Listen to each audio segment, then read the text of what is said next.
Hey everybody, and welcome to our live stream. This is Jeff Schmidt, and it's Tuesday night at 7 p.m. And we have on our favorite guest with us, Ari Parker from our Trusted Medicare Partner chapter, here to answer your Medicare questions.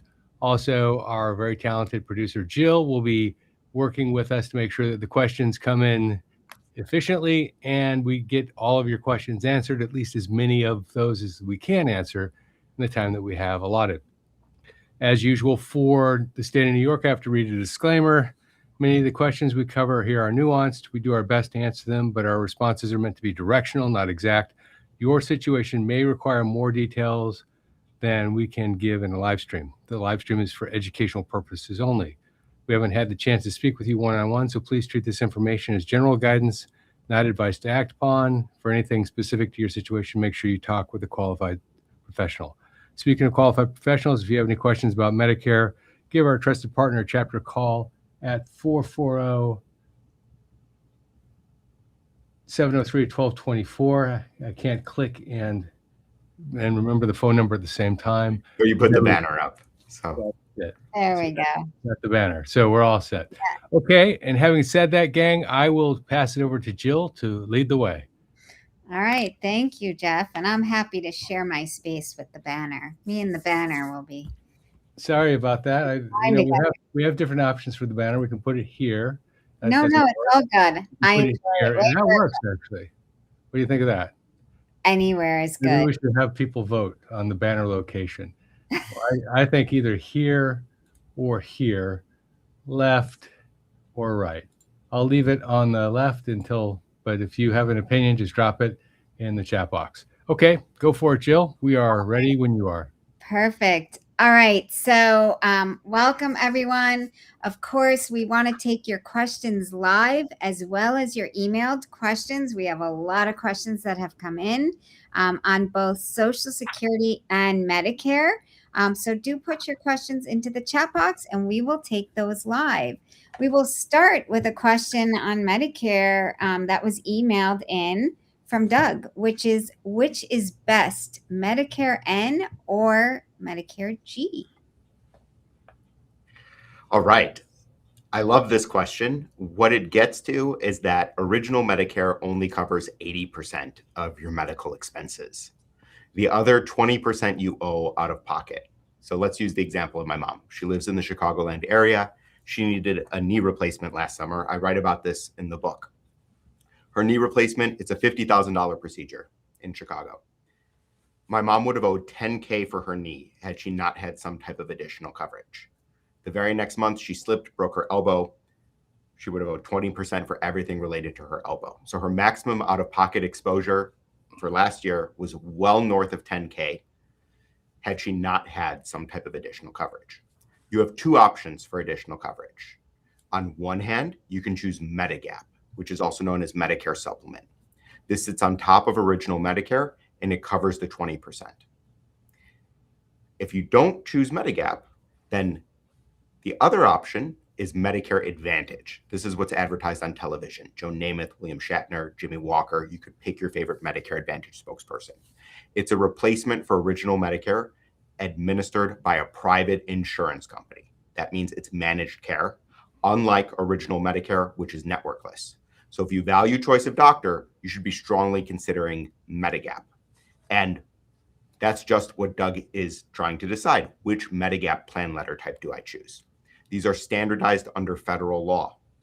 Plan G is standardized, Plan N is standardized. And these are two of the most common options. Plan G is the most comprehensive letter type for someone who recently turned 65. And Plan N is nearly as good. It just has three differences from Plan G. The first is that under Plan N, you're going to have a copay of $20 when you go to the doctor, whereas under Plan G, you don't have copays. The second difference is that if you go to the emergency room and you aren't admitted within 24 hours, you owe $50 under Plan N, whereas you wouldn't have that charge under Plan G. Those are two very minor differences. The third difference is more consequential, and that is some providers don't charge the Medicare assigned amount. And under Plan N, they're allowed to pass on 15% of the bill to you, whereas under Plan G, that's barred. Now, some states prohibit these types of excess charges. There are 8 in particular that prohibit them. But if you live in a state that doesn't prohibit them, and you want to go to the Mayo Clinic, let's say, which doesn't charge the Medicare assigned amount, then you certainly want to be on Plan G rather than Plan N, because 15% of a multi-thousand-dollar bill can still be thousands of dollars. All right, great. So we'll also take an emailed question from Social Security, and then we'll move right into the live chat. Tina is asking, if my husband starts a higher Social Security benefit after me, will my benefit automatically increase to a spousal amount, or do I need to apply? So this is the question about dual entitlement. And what Tina's asking is, it sounds like she started on her own Social Security, and then her husband later applied and she qualified for both. When you are entitled to both, the SSA automatically gives you the higher of the two.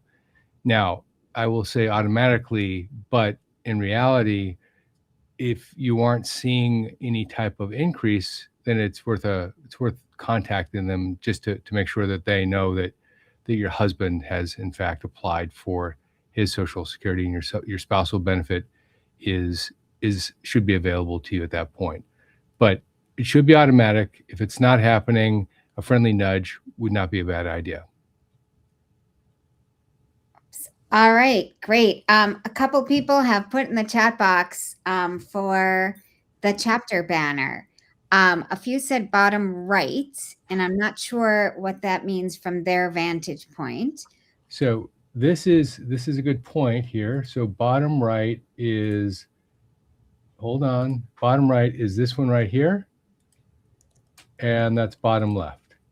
Bottom right. Few people put it on Jeff. Others have said bottom right. All right, let's move on to a question for Medicare in the chat box. This is from Rob Sabata. I will turn 65 in October 2029. If I wait until December 2029 for Medicare, this would avoid IRMAA in 2029, correct? Are there any other concerns I should consider if I do this by delaying Medicare? Oh, that's interesting. IRMAA is, the government loves acronyms. IRMAA is the income-related monthly adjustment amount. It is a wealth tax on your Medicare. And there's 2 surcharges here. There's one on Medicare Part B, and there's one on Medicare Part D. It's a 2-year look back, though. So for this year, the government's looking at 2024. And in 2029, which is when you are going to be eligible for Medicare, the government will look at your 2027 tax return. They won't look at your 2029 tax return until 2031. So your question is, what do I do in 2029? Do I instead push back my start date so that way my Medicare begins in 2030 rather than in the fall of 2029? And I'd say, what would your insurance be otherwise? If you work for an employer with 20 or more employees, or your spouse does, then you can just remain on that insurance until you decide to sign off. But if you don't have any other option, I wouldn't want to see you delay signing up for Medicare just to save a few months on your IRMAA. And by the way, you can appeal your IRMAA. There's a 3-page form. It's called SSA Form 44. Jeff, Jill, and I talk about it almost every weekly we've talked about this form. And we'd be more than happy to help you with this form. And it outlines 8 life-changing events. And if one of those pertains to you, then you get to instead list the income that you anticipate having in 2029, or you can ask them to use a more recent year than the 2-year look back. So for example, for this year, remember the government's looking at your 2024 tax return. So if you use Form 44 to appeal, instead you'd say, look instead at my 2025 tax return or my anticipated income for 2026. Okay, there was a pre-question to Rob's, and you might have answered it, but I want to make sure that we answer his whole question. It said, Does Medicare IRMAA count Social Security income? If yes, how much? The full Social Security received or just the taxable portion? The taxable portion. What they're looking at is your modified adjusted gross income. That includes the taxable portion of your Social Security. It also includes long-term capital gains. Okay, great. Thank you for that. All right. So Teresa is asking a Social Security question. My husband and I plan to retire in 5 years. He will be 67. I will be 62. And we both plan to start Social Security at that time. His benefit will be much higher than mine since he earned more and is claiming at full retirement age. If he passes away before me, what would my survivor benefit be based on? So your husband's Social Security benefit at age 67 will be the full retirement age benefit. So he'll qualify for 100% of his benefit. That becomes your base. Now, the SSA does, out of all the benefits that they have available, I've always felt like the survivor benefit was the best one. They just did a better job with that than the others, because I call it rounding up. Anytime you have a transaction with the SSA, it feels like they're rounding down a little bit, almost like when you go to the store and they ask you if you want to round up for some charity. It almost feels like that with some of the benefits. But with Social Security's survivor benefit, I truly believe it feels like it goes the other way, because a lot of the elements of this benefit, actually, if there's a decision to be made, it usually is in favor of the survivor. The one thing to note is, even though your husband's benefit becomes your benefit, the haircut that you have is based on your age. So if, for example, your husband was 67 when he claimed Social Security and he's getting 100% of his Social Security payment, and 5 years go by and now you're 67 and something unfortunate happens, knock on wood, well, you're at your own full retirement age. At your own full retirement age, you get 100% of the survivor benefit. But if you were, say, 65, then you would get 87.8% of his 100%. And it depends on when you claim also. You don't have to claim on day one. You can wait. But if he gets 100%, you get 100% at your full retirement age. Now the opposite isn't true. So it doesn't gross up past your full retirement age, unlike your own benefit. So even if you waited past age 67 and you wanted it to continue to grow, don't, because it won't continue to grow. It stops at 100%. So your multiplier is 100% at your full retirement age. It does not go up from there. All right, great. Okay, so Brian Dish is asking a Medicare question. Can a Medigap provider offer 2 different levels, preferred and standard? Standard looks to see if you have a pre-existing condition, even if initial enrollment is 65. For Medicare Supplement, also known as Medigap, the time to sign up is when you first start Medicare. When you first start Medicare, an insurance company cannot discriminate against you based on your pre-existing conditions. So that's who the preferred rate is typically for, someone who's signing up when they first start Medicare. Now, there are other discounts that Medigap insurers may offer. The most common one is a household discount, and they're different in the way they define what a household is. For some, it just means that you live with your spouse. For others, it means that your spouse is also joining the very same Medigap plan, that you have. So it just depends. Now, that is something that we have at the touch of our fingertips. And we can go through all that pricing information with you, because you're making a 30 to 35 year decision. The Medigap plan that you choose when you first start Medicare is probably the one that you're going to marry for the rest of your life. So the saying is, marry your Medigap, date your drug plan. If you don't believe me, I have a whole chapter titled just that in the book. And gang, for those of you, that leads me into my weekly spiel, which is Ari has been nice enough to allow us to have digital copies of his book sent out to you. Now, in the questions that came in today, there were several that said we requested the book and we never got it. So we've got that noted, and so that will go out to you ASAP. But we've sent out hundreds and hundreds of copies of Ari's book over the last couple of weeks. But if you haven't received one and you want one, just email livestream@holyschmidt.com, and all you have to do is put the name Ari in the description. We'll know what it means. We'll hit reply with a digital copy of the book, and you'll have it as a download. And it's a wonderful book. I've read it. I've read both his original version and the new version. Already outdid yourself on the new version, by the way. It is. I thought the original version was good, but the new version is better. And so just email us at livestream@holyschmidt.com, and you can get your free copy, your free digital download of Ari's book. Thank you. And then just to close the loop on the question, so the standard price would be for someone who has to answer the health history questions usually. So that means you didn't sign up for Medigap when you first started Medicare, and now you've changed your mind. This happens. And now you decided that you want to go on a Medigap plan. So the standard rate would oftentimes be someone who's healthy enough to qualify. There are substandard rates too, meaning that the carrier is accepting you, but it's at a higher price than someone who's of standard health. Now, I said that's the case in 46 states, unless you have a guaranteed issue right, which are few and far between.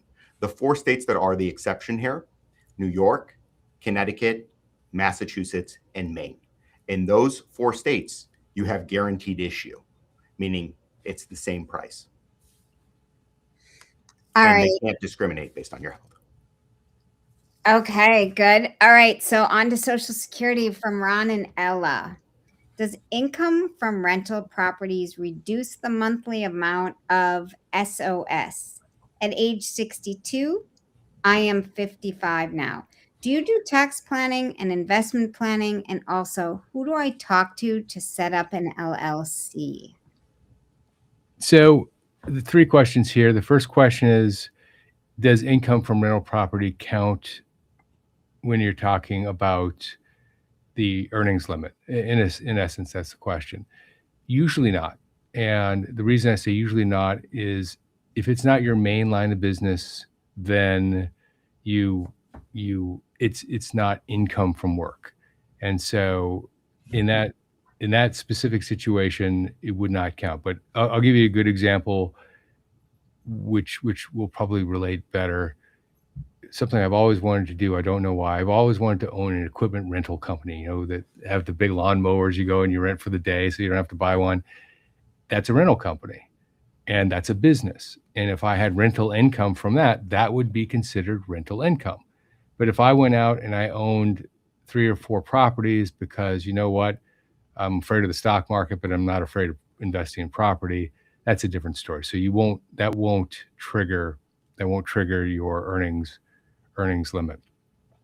The second question is, do I do tax planning and investment advice? No. We have a bench of CFPs that we do recommend. They don't pay us any fees for it. We just want to make sure that we get the right CFP in the right hands. So if that's of interest to you, then just email back to livestream@holyschmidt.com, and we'll give you a few numbers, and you can call them or not call them, entirely up to you. And who do you call to set up an LLC? You can Google it and probably find any number of companies that would do that for you. I think It's not hard to do yourself. And can you do it yourself? So Yeah. Ari, you're an attorney, you know the answer. So you can just do it easily. Just fill out your own paperwork. Oh yes. So and it does vary by state. So I would ask ChatGPT, Claude, Gemini, your preferred AI assistant, and it should have pretty good instructions on how to proceed based on the state you live in. Okay, so there you go. So you don't even need to pay anyone to do it if you're willing to fill out some forms yourself. All right. So I think that answered all of the questions. Jill, did I miss anything? I think she's on mute. You're on mute.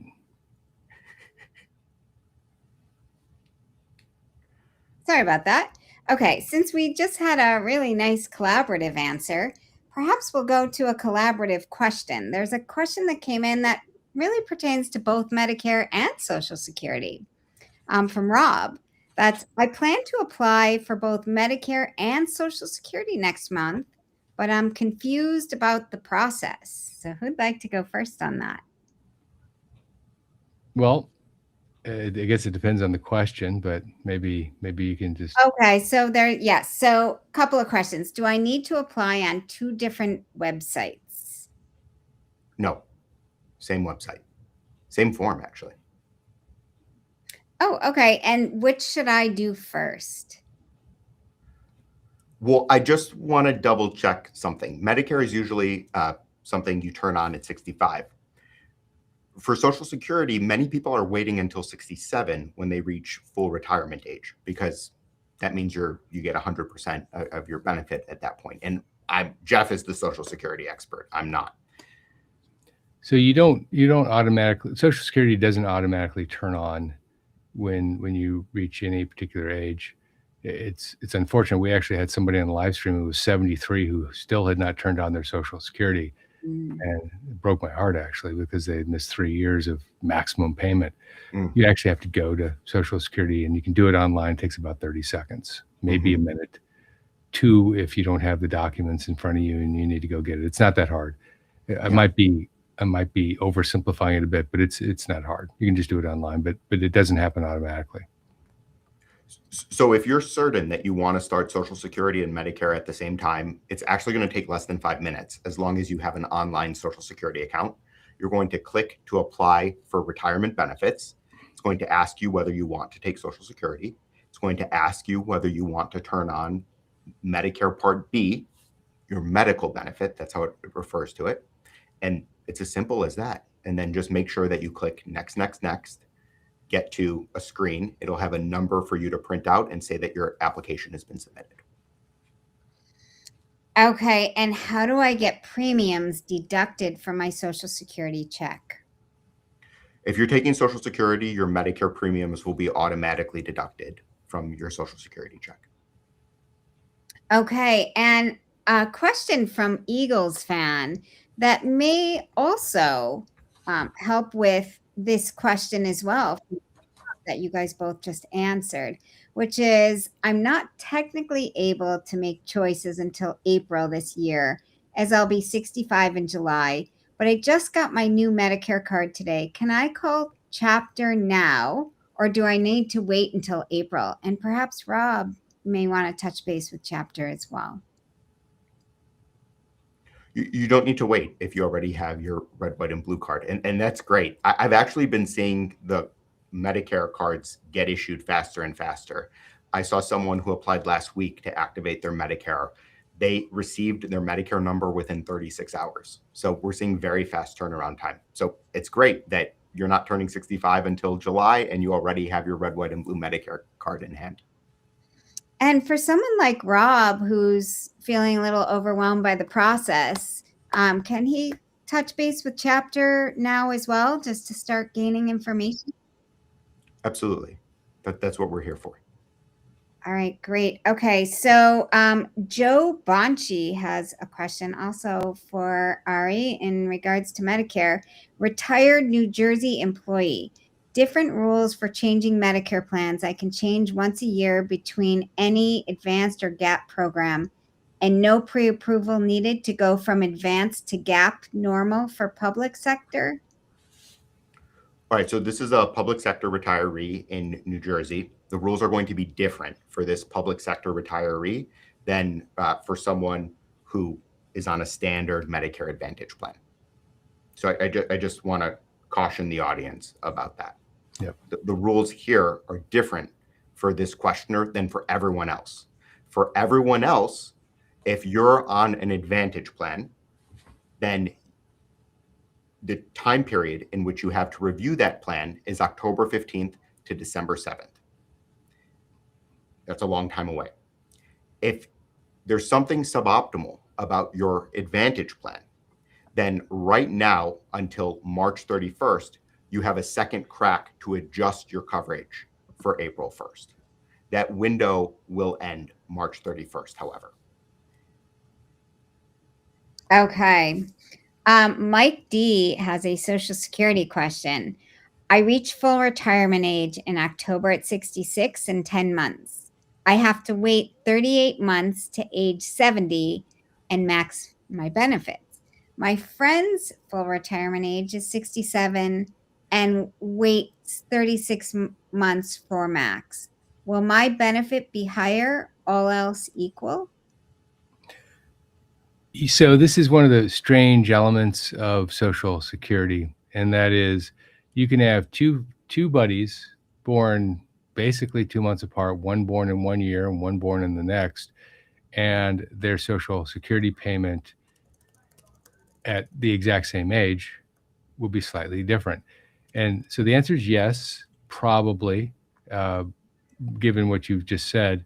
The person who has the earlier full retirement age will have a higher Social Security payment, slightly higher Social Security payment. And that equals itself out once everybody's full retirement age is 67, but we're not quite there yet. So that's why you see a difference in yours versus your friends, because your friend is slightly younger than you are, and their full retirement age is 2 months later than yours. All right. Medicare question that was emailed in from Doug. I just turned 65 and plan to continue working full time. I have strong employer health insurance that covers me, my wife, and our children ages 11 and 13. Should I enroll in Medicare Part A now, or can I wait until I retire at age 70? So we want you to stay on your work provided coverage until you intend to retire at 70. That's the headline. The reason why is because Medicare is individual coverage, and we have to worry about your spouse and your two children, your 13 and your 11-year-old. So stay on your work provided coverage for another 5 years. Decline Part B. Do not take Medicare Part B. For your question regarding Medicare Part A, you can take Part A as long as you're not on a high deductible health plan and contributing to a health savings account. So if you're making contributions to a health savings account, do not take any part of Medicare. Otherwise, yes, take Part A, but decline Part B. All right, perfect. Test channel comments has a follow-up on spousal Social Security. If higher earner retirees early, if higher earner retires early, does that affect the possible max rate for the stay-at-home spouse? No. So if you have, if let's just say that as the higher earner, you decide, you know what, I want to retire at 62, then you would get 70%, assuming your full retirement age is age 67, you would get 70% of your full retirement age benefit. And your spouse gets up to 50% of your full retirement age benefit, but it's based on when your spouse files for the spousal benefit. The closer your spouse is to their full retirement age, 67, the closer they get to that 50%. But you can file at 62 and your spouse can file at 67. You will get 50%. Sorry, you will get 70% and your spouse gets 50%, assuming you both have the full retirement age of age 67. And by the way, gang, if you want a one-page cheat sheet on this, this is my one-page quick guide. Just go to holyschmidt.com/quick guide, and you can download this instantly. And it has the primary insurance amount at different ages, the spousal benefit at different ages, and the survivor benefit at different ages. And it's one page. You can print it right out, and you can impress friends and family at parties. Well, that is definitely the reason to print it out, right? But seriously, it's got great information. You definitely want to print that out. All right, and I will put what to send in order to get that into the chat box. All right, Kathy has a Medicare question. At what income level does a single filer begin paying higher Medicare premiums? And how can someone estimate what their premium will be? For Medicare. For Medicare. The standard Part B premium is approximately $200 per month for Medicare Part B. 90% of Americans pay $202.90 per month this year. If you're a high earner, you pay more.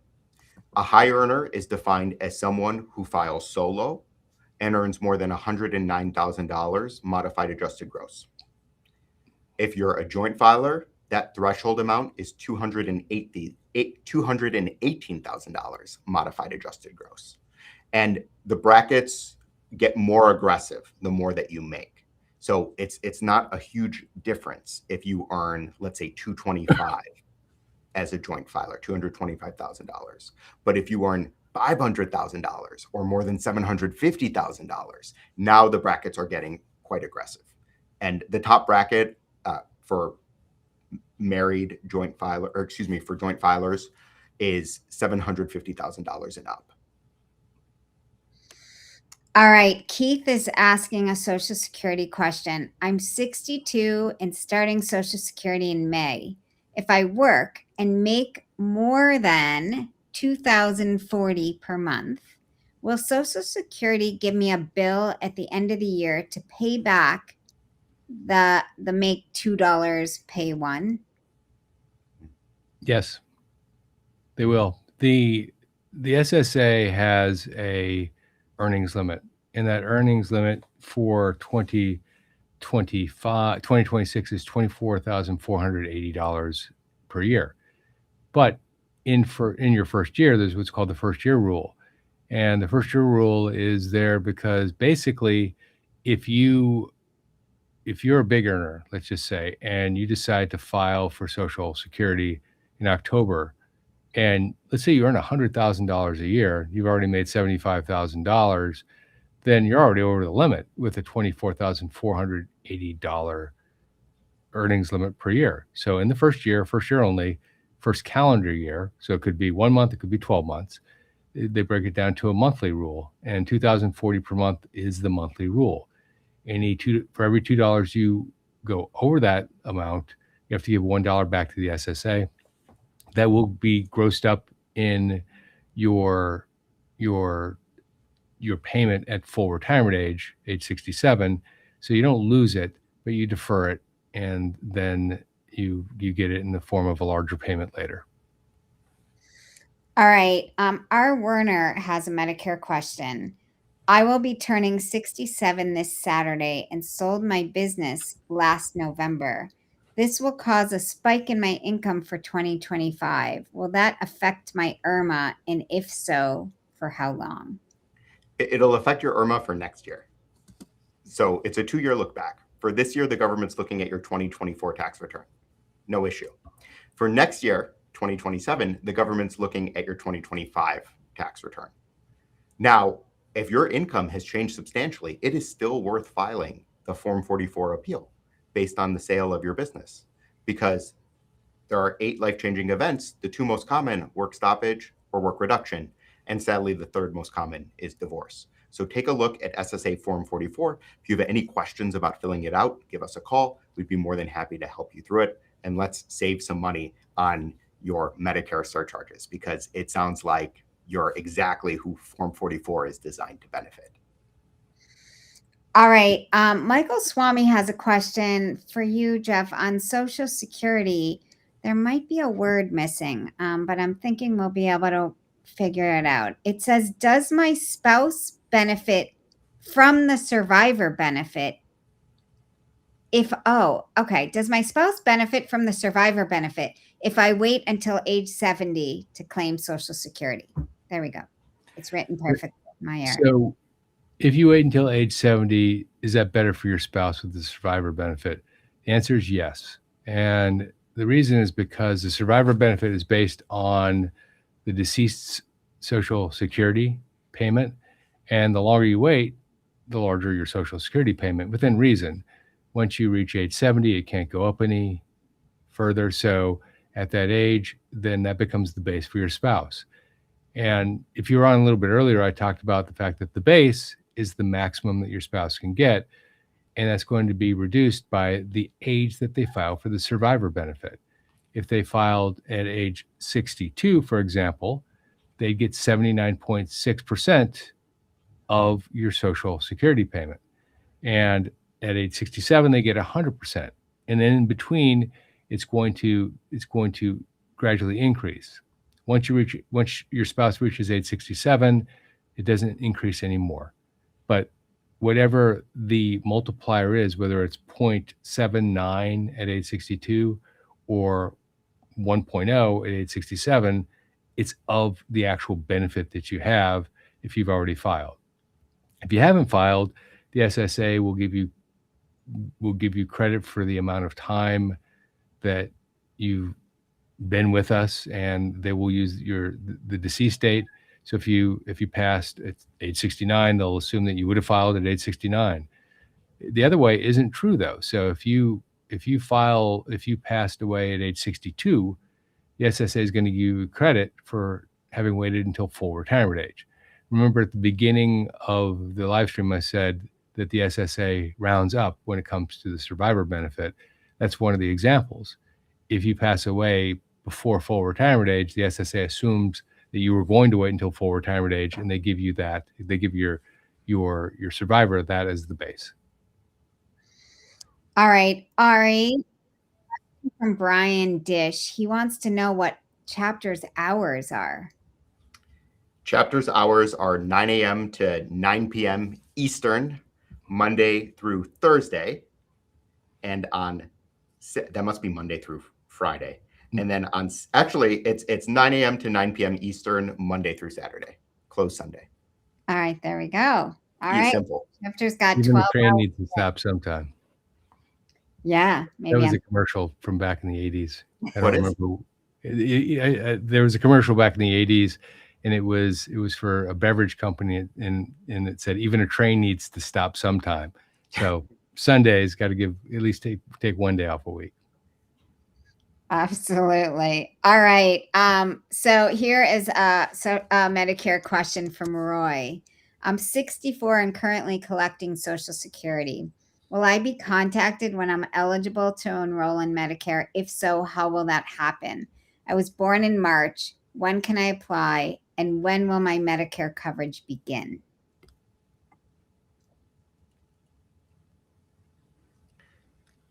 So it sounds like Roy is 64 and he's about ready to turn 65 in March. So is that this month? And so he's asking when he can apply for Medicare coverage.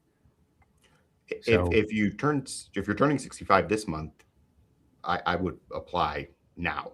Your Part A will be backdated to March 1st. Your Part B would turn on April 1st. If you just turned 64 and instead you're asking how that you're an early worm and you're doing advanced planning, then your window to sign up for Medicare will begin in December. And as long as you sign up in December, January, or February, your Part A and your Part B will start March 1st, 2027. All right. Ed 2005 has a Social Security question. I've waited to take my Social Security at age 70. My wife's full retirement age is 67. Will she collect any more money if she waits past age 67? Spousal benefits, etc. For the spousal benefit, the answer is no. Your spouse does not get an increase beyond age 67. Your spouse will get 100% of their 50% at age 67. If it's their own benefit, then that's a different story. But it sounds like what you're asking about is the spousal benefit. So this is also a conundrum that people run into all of the time. You have two partners that are approximately the same age. One was a big earner. The other one was a full-time parent and raised a family. And you can't turn on the spousal benefit until the primary insured files first. So you're waiting until age 67. Your spouse, if you're both 67, has to just kind of wait till they're 67, or sorry, they're 70. If you wait until you're 70, because that is just, it's a provision in the spousal benefit. Do I agree with it? I think it's, I don't think it's appropriate in most circumstances. I can see why it's there, but I also understand the magnitude, and it really becomes apparent if the stay-at-home spouse is older and the primary earner is younger. Then you really see a big difference.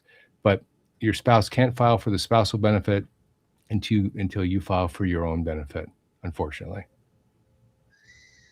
All right, Ari, Eddie Sumlin has a question, a Medicare question. I'm 64 and single, but I take care of my 35-year-old handicapped daughter.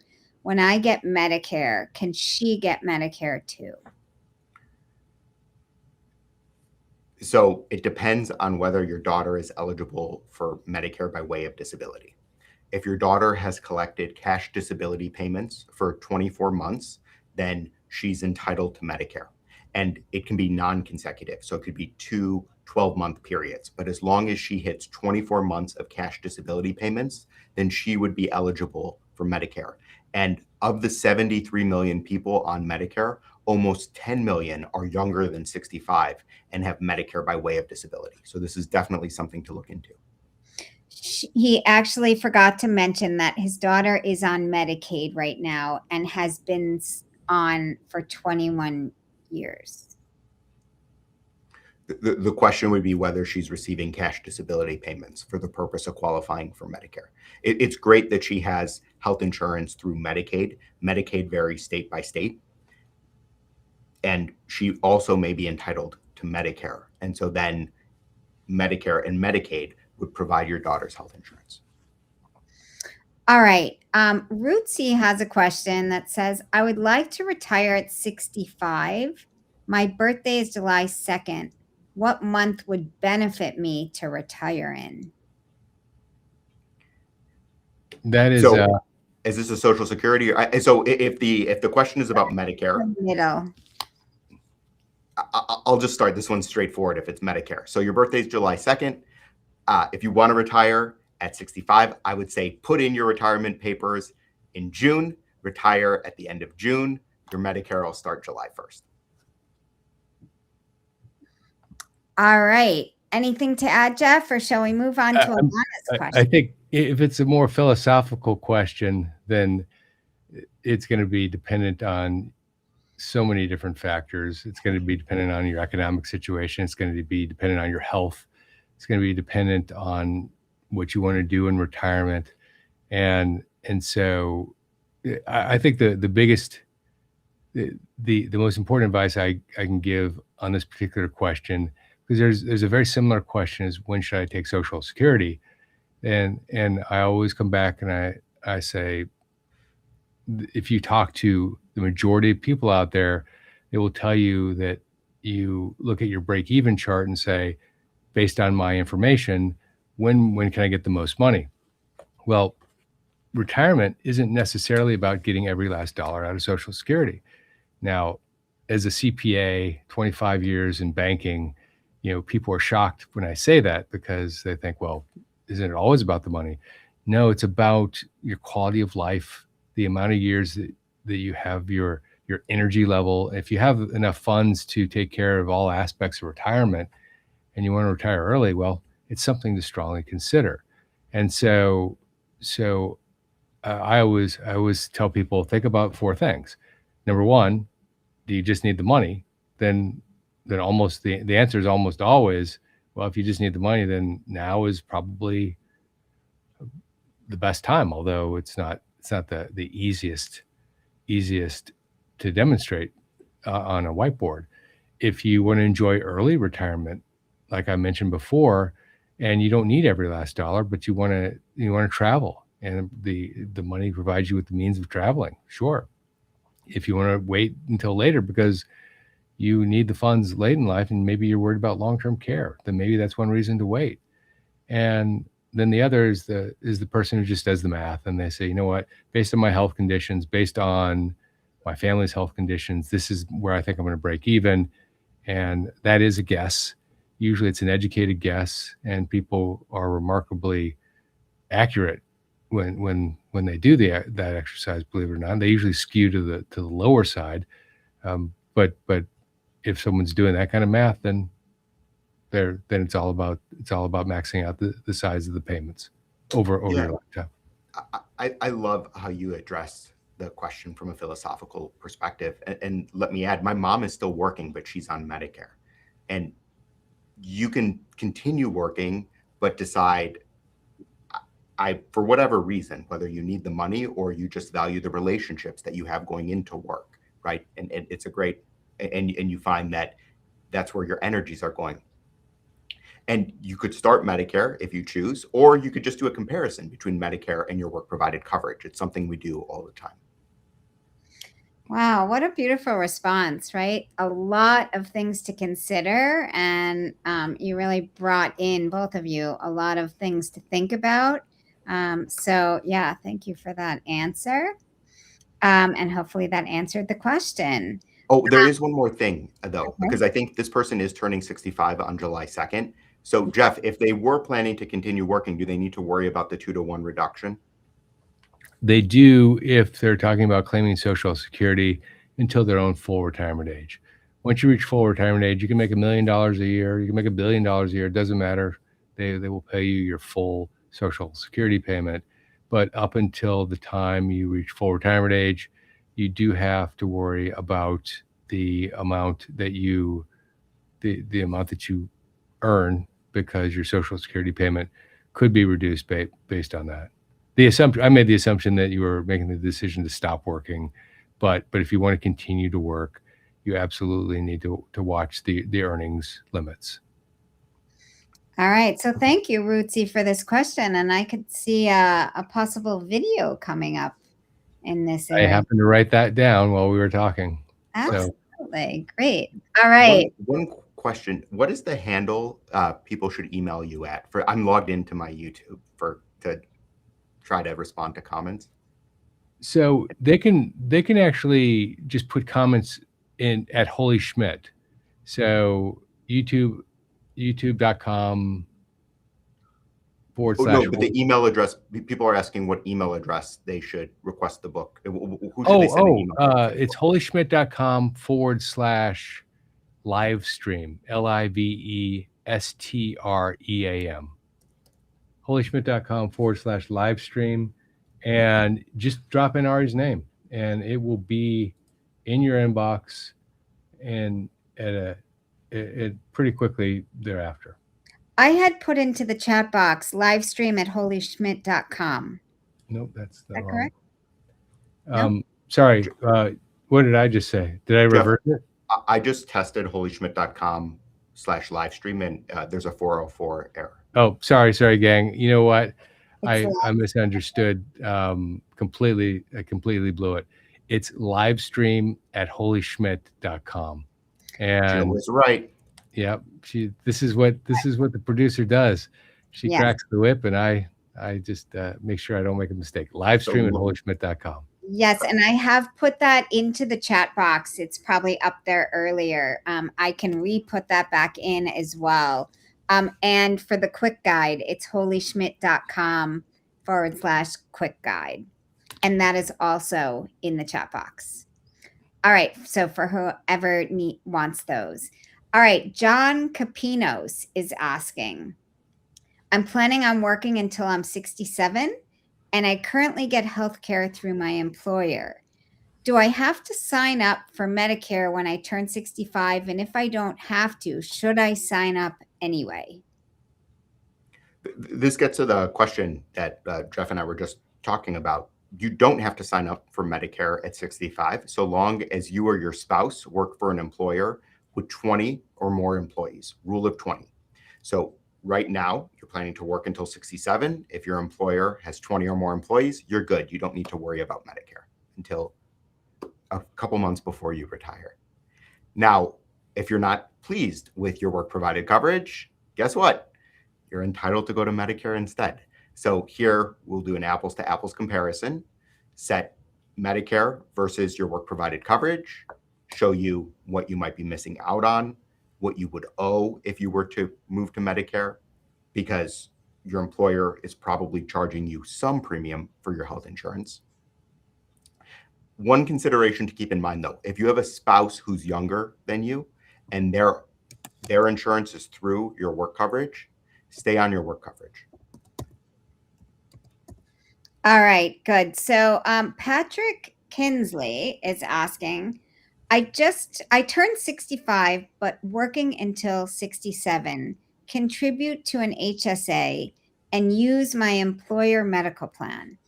I was told do not sign up for Medicare Plan A as I would not be able to contribute to an HSA. Is that right? Spot on. And when you're ready to retire, discontinue contributions to your HSA 6 months before you apply to enroll in Medicare. If you have any questions about this, I have a handy chart in the book that just shows when you need to turn off those contributions.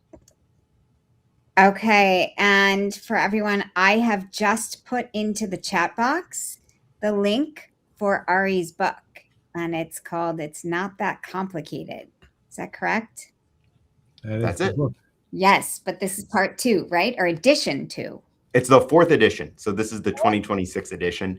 Yeah. And I have to say, based on the Social Security question, Social Security is way more complicated than Medicare. Yeah, well, we're happy to have you here to cover Medicare. So, and you are the expert with 4 editions on the book.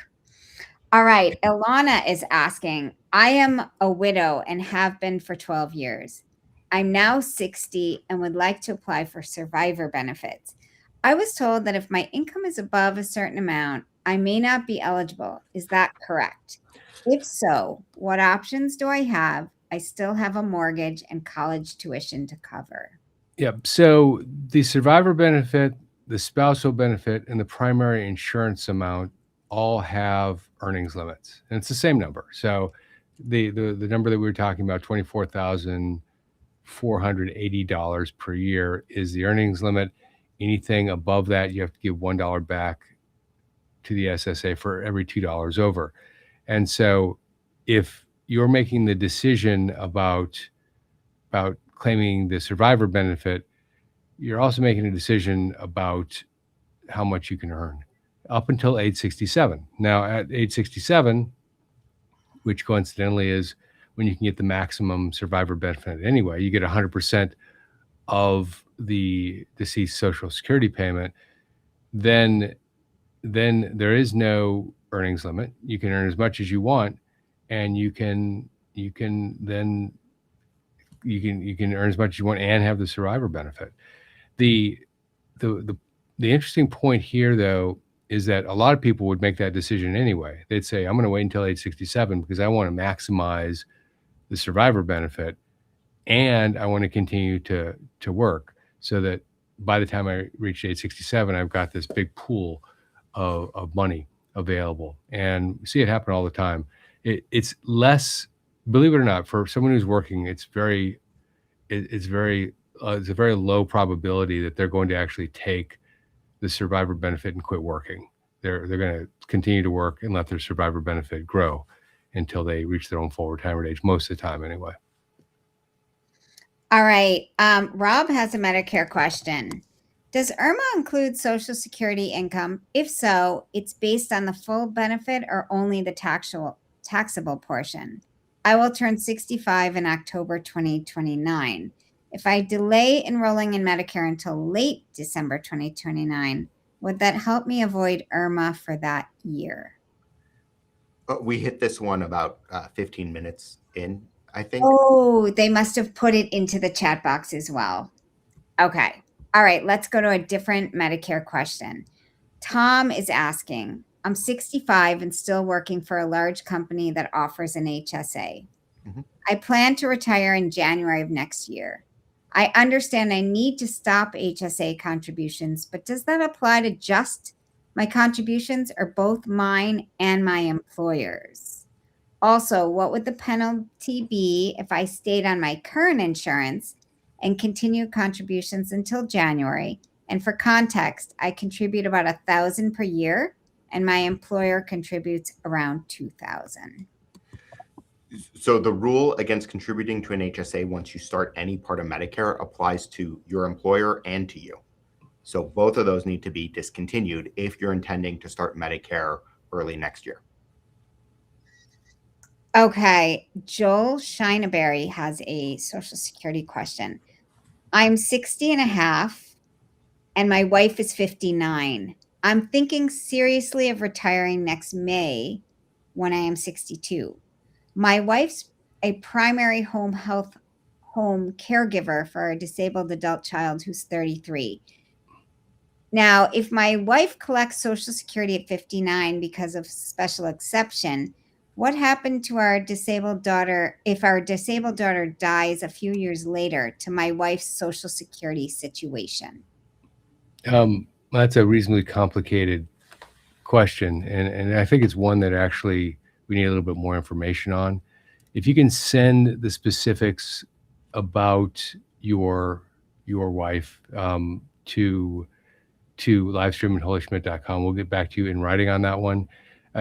In order for me to answer that question, I'd actually have to take and go through about 3 or 4 different iterations. But if you email that question in to us, we'll send you an emailed response back. All right, That's very nice of you. Well, I want to make sure we get the question answered, but I'm looking at the clock and it's 7:58, and I want to make sure that we handle as many questions as we possibly can. Yes, I'm So hungry too. we can do it both ways. We can get them both done. Perfect. Well, let's take Ella's question. Ella Thompson. We had capital gains due to a sale of rental property. My husband's Social Security amount was reduced. Can we file that Social Security form to appeal due to capital gains? You can try. I don't know that you're going to be successful, to be completely candid, but there are some very specific exceptions for Medicare that don't necessarily apply for Social Security. And you're talking about the earnings limit. And actually, sorry, wait a minute. I think this might be an IRMAA That's a Medicare question. It's not a Social Security. This is a Medicare question. And the short answer is the rental property that you sold counts towards your modified adjusted gross income. So I don't see grounds to appeal based on this. However, there are 8 life-changing events, and if one of those pertains to you or your spouse, then of course, file the Form 44 appeal. The worst thing that can happen is they say no. All right, here's a Medicare question from Ruth Davis. My husband claimed Medicare this year at 65, no Social Security yet. He did not get Part B. He is still insured through my insurance. Does he have to take Part B now to avoid penalty? No, as long as your employer has 20 or more employees. Rule of 20. Okay. Oh, and she added to that question saying, my husband applied for Medicare, but not Part. Oh, no, she just re-put it back in. He's not taking Social Security. Does he have to take Part B now to avoid penalty? Was her question. As long as your employer has 20 or more employees. Okay, great. All right. So I think we can fit just a few more in, always trying to just get as many questions as we can. Rapid fire. Okay. Peter is asking a Social Security question. I'm 66 and have not yet started Social Security. I plan to claim at 67 in 6 months. My wife is 63 and began collecting her Social Security at age 62 after retiring from teaching. When I start my benefits, will she be eligible for any additional spousal benefits?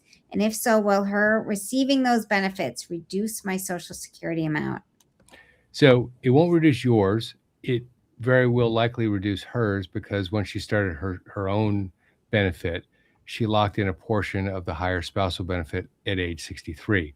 So when you file for Social Security and your spouse then qualifies for the spousal benefit, if there's an increase there, a portion of that increase was locked in when your spouse turned 63. So the increase will likely be less. It's called dual entitlement, and it's an unfortunate part of the Social Security Laura, it's a question we get all the time on the live stream. All right. Why don't we end with, we're at 8 o'clock right now, but let's end with Stella's question. She emailed in a Medicare question. I'm turning 65 on June 2nd, self-employed, and my health insurance just lapsed. Can I enroll directly in Medicare without penalties, or do I need employer coverage first? What's my deadline for June coverage, and how do I pay premiums if I'm not taking Social Security yet? You can apply for Medicare now. You're in your window. Your Medicare will start June 1st, and you don't need to be working in order to apply for Medicare. Many people are already retired before age 65, but their Medicare turns on at 65. So no issue there. As for how you'll make premium payments, the government will invoice you directly until you take Social Security. And then when you turn your Social Security on, they'll begin deducting your Part B premium directly from your Social Security. All right, we are past the top of the hour. We still have more questions, but we will collect those questions. We will continue to bring you, live questions and newly emailed questions, as well as others that remain on our list. So we will keep putting those in. So please do keep putting your questions in the chat box each time and sending us your questions. We love getting them. I see someone saying, thanks, I will email it. All right, great. So I'm going to turn it back over to you, Jeff. Great. So gang, if you have questions that were in the chat box that we didn't answer, just drop them in an email to livestream@holyschmidt.com, and we'll either get back to you in writing or we'll put them on next week's live stream. We are Tuesdays at 7 p.m. I want to thank Ari for coming on in your usual expert manner, handling all of the Medicare questions. Jill, thank you for a wonderful job producing this live stream tonight. And gang, if you have questions about Medicare, give our partner chapter a call at 440-703-1224. The number is in the lower left-hand corner. I think we decided that the lower left-hand wins. I'm not entirely sure if that was the outcome, but it seemed like we had a little bit more votes. Maybe people didn't want to cover up Jill in the lower right-hand corner. I'm not sure, but that's a fair outcome, I'd suppose. 440-703-1224.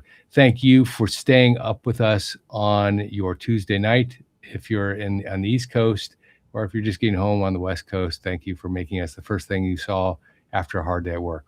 With that, I think we're done, and we will see you Tuesday next week at 7 p.m. Eastern Time. Thanks, gang.